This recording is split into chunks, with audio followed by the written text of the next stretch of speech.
ধন্যবাদ। এখন আলোচনায় অংশগ্রহণ করবেন মাননীয় সদস্য জনাব এস এম শাহজাদা, 113, পটুয়াখালী 3। আপনার নির্ধারিত সময় 5 মিনিট। বিসমিল্লাহির রহমানির রহিম। মাননীয় স্পিকার মহোদয়, আপনাকে অসংখ্য ধন্যবাদ। 2024-25 অর্থ বছরের প্রস্তাবিত বাজেটের উপরে সাধারণ আলোচনায় আমাকে অংশগ্রহণ করতে দেওয়ার সুযোগ করে দেওয়ার জন্য। মাননীয় স্পিকার, বক্তব্যের শুরুতে গভীর শ্রদ্ধাভরে স্মরণ করছি সর্বকালের শ্রেষ্ঠ বাঙালি, মহাকালের মহানায়ক, জাতির পিতা বঙ্গবন্ধু শেখ মুজিবুর রহমানের প্রতি। গভীর শ্রদ্ধাভরে স্মরণ করছি বঙ্গমাতা ফজিলাতুন্নেসা মুজিব এবং 15ই আগস্টের কাল রাতে নিহত captain Sheikh Jamal, captain Sheikh Kamal, lieutenant Sheikh Jamal এবং ছোট শিশু রাসেল সহ তাদের পরিবারের সকল যারা শহীদ হয়েছেন তাদের সকলের প্রতি শ্রদ্ধা জানাচ্ছি। 3রা মার্চ জাতীয় 4 নেতা কারা অভ্যন্তরে যারা নিহত হয়েছেন তাদের প্রতি, মুক্তিযুদ্ধের সকল শহীদদের প্রতি, 21শে আগস্টে ভয়াল আক্রমণে যারা নিহত হয়েছেন তাদের প্রতি আমি গভীর শ্রদ্ধা জানাচ্ছি। মাননীয় স্পিকার, বাজেট অত্যন্ত জনবান্ধব হয়েছে, কারণ বাজেট দিয়েছে বাংলাদেশ আওয়ামী লীগ সরকার, যেই বাজেটের নেতৃত্ব দিয়েছেন বাংলাদেশের প্রধানমন্ত্রী, বিশ্বনেত্রী, বঙ্গবন্ধু কন্যা জননেত্রী শেখ হাসিনা, যিনি প্রত্যেকটা জিনিস খুঁটিনাটি নিজে বিচার বিশ্লেষণ করে নিজে নির্দেশনা দিয়ে এমন কোনো এরিয়া নাই যেখানে তার ফুটপ্রিন্ট থাকে না। আজকে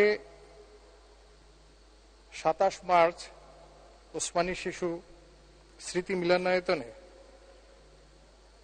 জাতীয়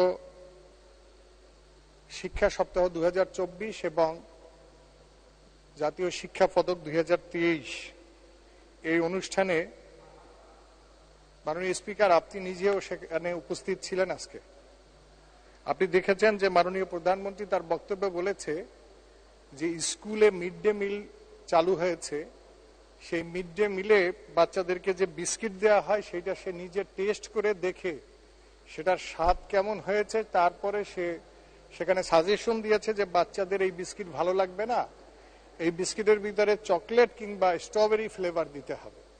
তার নির্দেশনা দেওয়ার পরে স্কুলের সেই মিড ডে মিলের ভিতরে বিস্কিটে সেই ফ্লেভার দেওয়া হচ্ছে। তো এই হলো আমাদের প্রধানমন্ত্রী, যিনি বাচ্চাদের স্কুলের খাবারের ব্যাপারটাও যদি এরকম সযত্নে বিশ্লেষণ করে নিজে দেখে তারপরে যদি সাজেশন দেয়, তার নেতৃত্বে আমরা 21 বার বাজেট পেয়েছি, সেই বাজেট নিয়ে সমালোচনা করার কোনো সুযোগ নেই। আমাদের এই নেতৃত্বকেও 21শে আগস্টে হত্যার চেষ্টা করেছিল।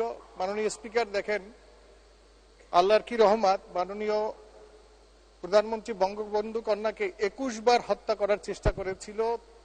সৃষ্টিকর্তা তাকে বাঁচিয়ে রেখে 21 বার তাকে দিয়ে জাতীয় বাজেট প্রণয়ন করা হয়েছে।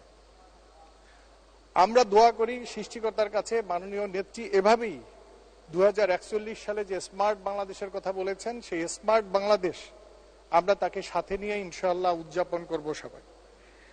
মাননীয় স্পিকার মহোদয়, আমি ভিন্ন আরেকটা বিষয় একটু আপনার দৃষ্টি আকর্ষণ করছি আপনার মাধ্যমে আইনমন্ত্রী মহোদয়কে। মাননীয় স্পিকার মহোদয়, আমাদের যুব সমাজের একটা অংশ গ্রামে গঞ্জে মাঠে ময়দানে স্কুলের বিভিন্ন কর্নারে বসে দেখবেন সন্ধ্যার পরে দিনে স্কুল ফাঁকি দিয়ে ডিজিটাল জুয়ায় মত্ত থাকে। এইটা মোবাইল কোর্ট দ্বারা পরিচালিত হয়ে এখানে কিছু শাস্তি দেওয়া দরকার, কিন্তু মোবাইল কোর্ট যখন পরিচালনা করবে সেখানে সেই কোর্টের ভিতরের ধারা, এটা 1800 মানে প্রকাশ্য জুয়া আইন 1867 এর ধারা 3 আছে, সাধারণ জুয়ার স্থান উল্লেখ আছে কথাটা, কিন্তু এখানে পরিবর্তন এনে এখানে সাধারণ ও ডিজিটাল জুয়ার জন্য ব্যবহৃত স্থান এরকমের পরিবর্তন দরকার। এবং ওই আইনেরই আবার 4 ধারা যদি আপনি পড়েন দেখবেন সেখানে একটা জায়গায় বলা আছে যে অন্য যে কোনো সরঞ্জাম সহ কথাটা, সেখানে উল্লেখ দরকার সংশোধন করে ডিজিটাল ডিভাইস সহ অন্য যে কোনো সরঞ্জাম সহ। এভাবে পরিবর্তন করলে মোবাইল কোড দিয়ে ওনাদেরকে ধরা যায় এবং স্পটে ওখানে ওনাদেরকে পানিশমেন্ট দেওয়া যায়।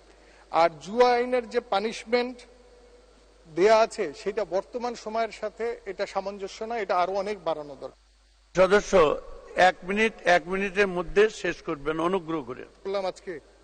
আচ্ছা মাননীয় স্পিকার, মে মাসে আপনি দেখলেন যে আমাদের দক্ষিণ অঞ্চলের উপর দিয়ে রিমেল সে ভয়ানক বাঙালি জাতির উপরে যেরকমের বিএনপি যেরকমের আক্রমণ চালায়, বিএনপির রূপ ধারণ করে ঘূর্ণিঝড় রিমেল আমাদের পটুয়াখালী জেলার উপর দিয়ে ভয়ানক আক্রমণ চালিয়ে গিয়েছে।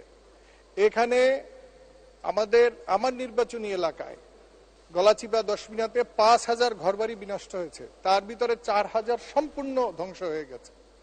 মাননীয় প্রধানমন্ত্রী ঈদের আগে 18,500 ঘর দিল এবং সে বলেছেন যে যাদের ঘর গেছে তাদেরকে আবার ঘর দিবে, আমরা সেই আশায় আশান্বিত হয়ে আছি।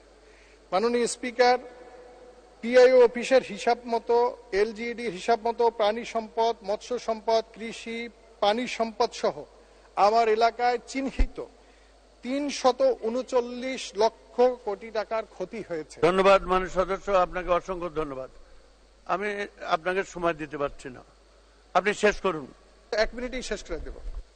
তো আমার নির্বাচনী এলাকায় যদি 350 কোটি টাকার ক্ষতি হয়, তাহলে পটুয়াখালী জেলায় যদি বলেন তাহলে সেখানে দেখা গেল যে 2000 চিহ্নিত 2000 কোটি টাকার উপরে সেখানে আমাদের ক্ষয়ক্ষতি হয়েছে।